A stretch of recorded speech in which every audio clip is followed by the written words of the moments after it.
Bonjour et bienvenue dans une nouvelle vidéo sur la cybersécurité pour débutants sur Over the Wire. Donc ici, on va résoudre le level 3 de Léviathan. Donc la première chose, c'est se connecter sur le laboratoire grâce au SSH, donc le Secure Shell. Donc on fait SSH, on met le nom utilisateur, donc c'est Léviathan 2, ainsi que le hostname qui est ici, et le numéro de port qui est 2223. On met le mot de passe qu'on a récupéré précédemment.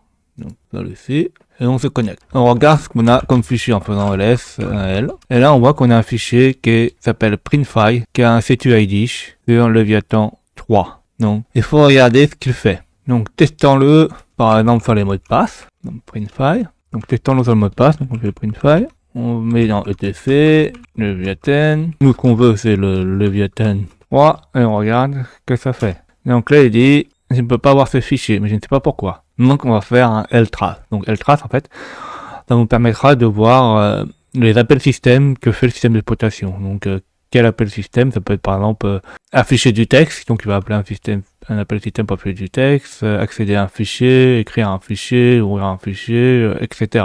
Donc on fait un ltrace et on regarde ce qui se passe. Donc ça charge la libc, ça fait un access, et ça fait access égale -1, et là ça appelle la fonction put.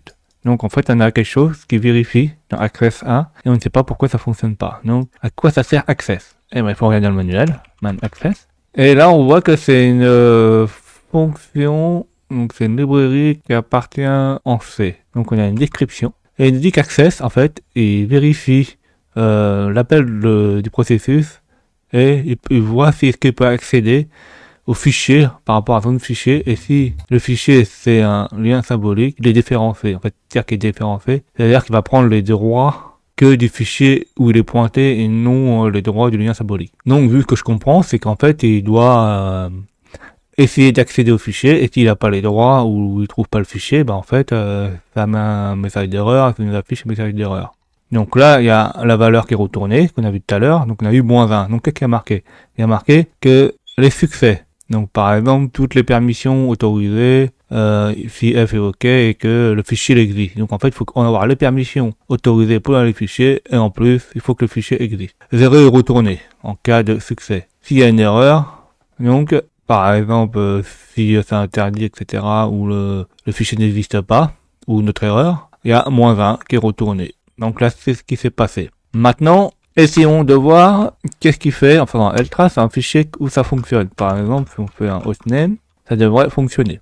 Donc là, ce qui est intéressant, donc on voit qu'il arrive à lire le fichier hostname, le fichier sprint là, etc. hostname égale 22. Donc là, il a essayé de lire le fichier avec un bin 4. Donc c'est bizarre, c'est qu'il affiche bin 4. Hein. On a le C2ID qui se met en route. Alors c'est pour ça qu'en fait il n'arrive pas à lire le fichier, c'est parce qu'en fait le C2ID est mis après l'accès, c'est pour ça que ça fonctionne pas. Donc là il est récupéré et on met le nouveau C2ID de Léviathan 3. Et une fois que ceci est fait, il fait un système bin 4 et etc hostname. Donc là il lit notre fichier. Donc quelque chose qui est déjà bizarre, c'est qu'il fait etc hostname bin 4, mais il n'y a pas de séparateur ou de choses, donc faut voir, faut faire des tests. Le problème, c'est que par exemple si j'essaie de créer un fichier sur le répertoire courant, en touche test, je n'ai pas la permission d'écrire les fichiers dessus. Donc en fait, on va aller dans le répertoire temporaire et créer notre propre répertoire. Donc on va dans cdtmp.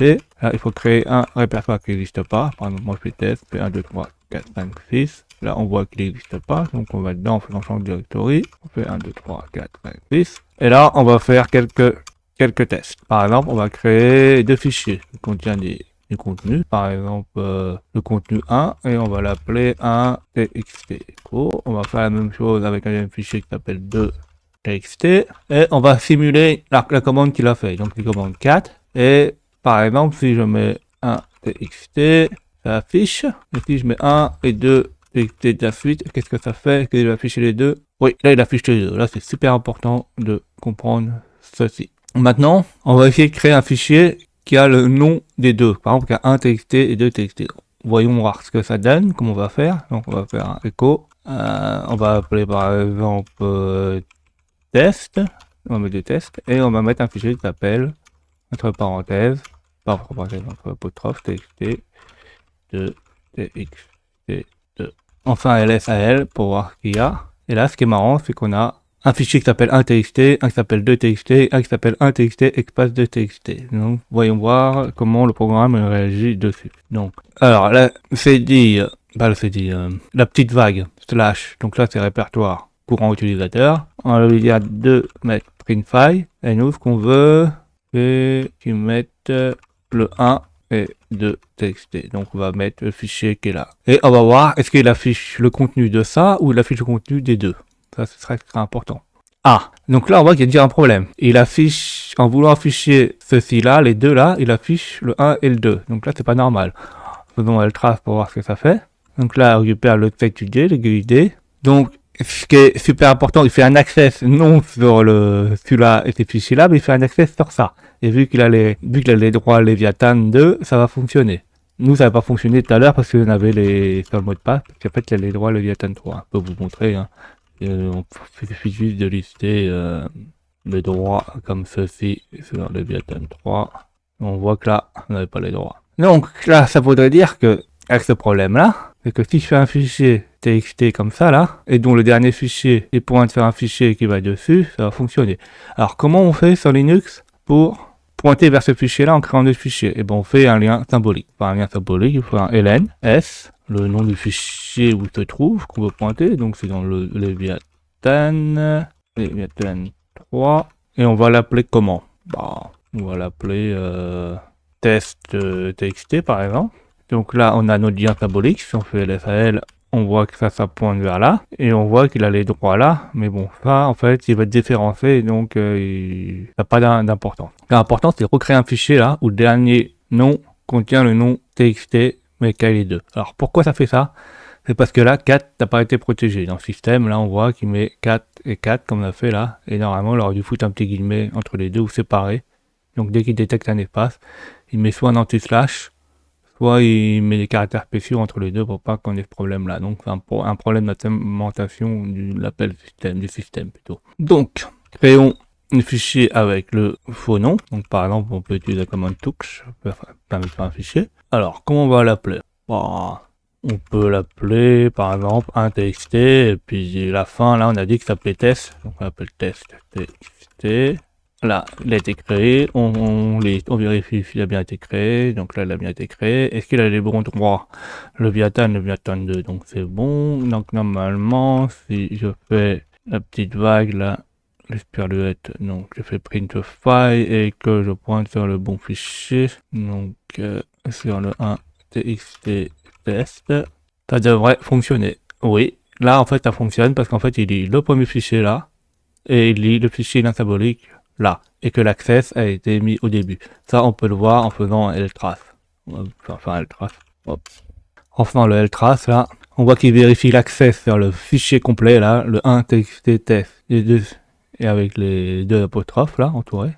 Donc, pas un par un, ça fonctionne. Là, donc, ça fait 0, ça passe au premier truc. Et après, une fois qu'il a fait ceci, on récupère les CTUID et on met le CTUID de Leviathan 3, et là il va lire les fichiers un par un, donc bien le 1txt et le texte là qui est mis en lien symbolique, et il va nous lire le fichier. Alors là il y a marqué permission denied, c'est normal. En ltrace en fait il y a une protection pour éviter qu'avec cette commande on puisse lire les choses qu'on n'a pas le droit en CTUID. C'est une protection implémentée. Donc j'espère que vous avez appris plein de choses. Hein. Ici on a appris comment fonctionne la trace, qu'est-ce qu'on appelle le système, quelle est la problématique par exemple d'une chaîne mal formatée là, et quelles sont les gestions de droits et à quoi sert Access. Donc là j'espère que vous avez appris plein de choses, mettez des pouces bleus, n'hésitez pas à vous abonner.